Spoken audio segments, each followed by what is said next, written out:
Welcome to episode 19 of Think Like a Predator. I am Feather214, you can call me Feather, and this is my ongoing tutorial series for Predator Hunting Grounds, where I take a hunting match that I've already completed as a Predator, I narrate the game, and explain my strategies along the way.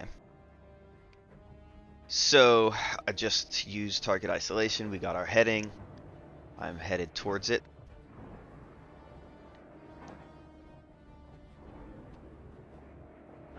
And I get about right here, I guess, and yeah, about this location. And pretty close to the edge of the map. I jump up here to get a vantage point. I don't want to miss the fire team. They're still being quiet. And I heard some gunshots right there. Headed in that direction, killed a pig on the way.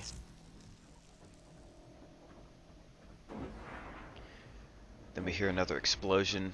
Listening to the gunshots and explosions to try to pinpoint where the fire team is. And right there I saw a sound blip at the top of the screen, but I don't think when I was playing, I don't think I actually saw that sound blip.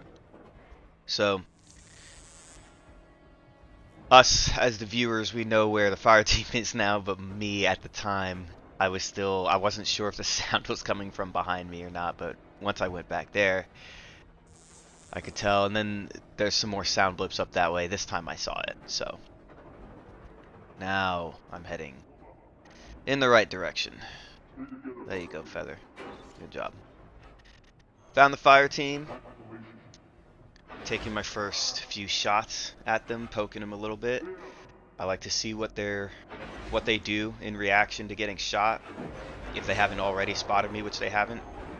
But now they did. They used the UAV, so they were able to find me. They know I'm on top of the roof now.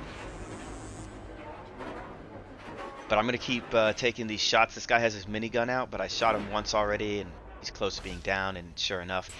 On my way down to claim them, they threw out some thermal decoys to try to blind me, but just get out of heat vision, and alright, I can see again. And that guy tried to go in and take me on in there, which actually was pretty dangerous for me because I couldn't get out, and I didn't have my axe equipped. I could have fought him a little bit with the wrist blade, but being inside that close quarters, not having a roof over me, not being able to get away, it was pretty dangerous. I just wanted to get out of there. So now I'm whiffing real bad with the axe. He's kind of moving in a way, I don't know if he's doing it on purpose, but he was moving in a way that was I guess sort of faking out the whole axe mechanic. The axe kind of hones in on a person when you swing at them so that it'll land the hit, but like when I did my heavy, the pounce didn't travel very far at all because he was right there in front of me, but then backed up at the time that the animation kicked in. So I was just whiffing with the axe, and I had to go and heal myself. Now I'm back and I'm ready for round two. Leaping around to see if I can get him to lose track of me, but it didn't really work. He avoided the axe again, so now I'm going to try to use the plasma caster. Just some quick shots to kind of chip away at his health a little bit, so that when I do land a hit with the axe, it'll be a lot more painful. And I'm doing light swings so that I can make sure that I just connect. And after a few hits, I know he's ready for that heavy swing to take him down. Finally it connects, take him down, and use the long claim because that was satisfying. And because I know that his teammate took off. Their fourth teammate took off somewhere. I used target isolation and I cannot find a pink blip. So their last teammate, I did find some pigs nearby, so I went ahead and took one, save a syringe, heal faster. But their last teammate is a recon fire team member, so probably amphibious. So they're probably staying in the water, but I didn't think about all that at the time in the game. But that's why it's good to kind of look at what you're up against in the beginning of a match. I never mentioned this before in my videos, because honestly, I have not gotten in a good habit to do that, but it is a good habit to do that.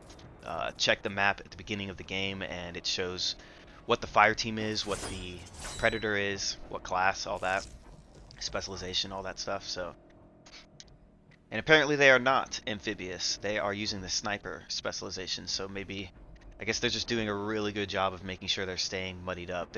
It's possible they're just hiding, but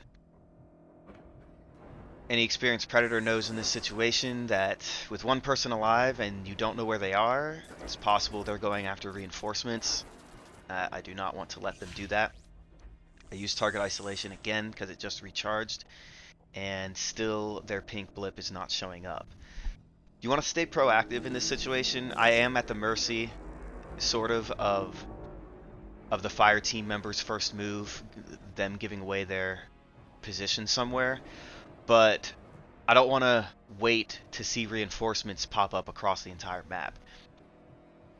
Being proactive here is going to be better than just sitting around and waiting. When I reached this location, there were some shuffling sounds going on of somebody shuffling around.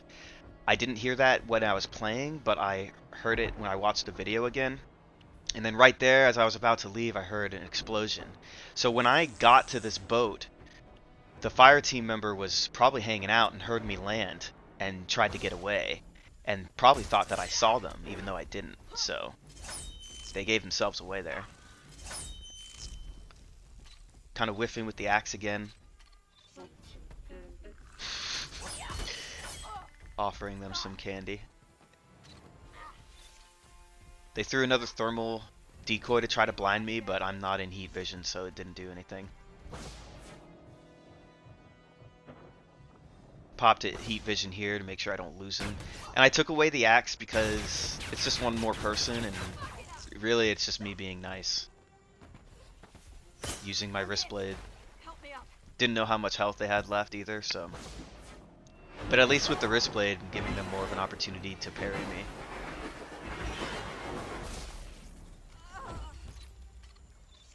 There it is.